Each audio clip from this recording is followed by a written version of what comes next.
Guys, nandito tayo sa Tagaytay ngayon, overseeing yung Taal Volcano, yung Taal Lake. Yan po. Alam po natin nagiging sikat ang lugar na ito dahil po pag nagkakaroon ng eruption ang Bulkang Taal. Pero ngayon, napakaganda po ng panahon. Yun, overseeing po the Taal Lake. At kita tayo ng kabayo.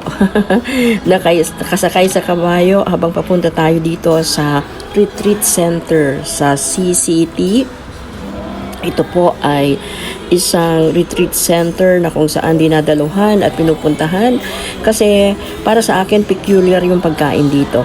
Organic, kung hindi naman organic at hindi vegetarian lahat. Meron din po kasing meat, meron pork and beef, pero special po, napakaganda po ng pagkain dito kasi usually po organic siya.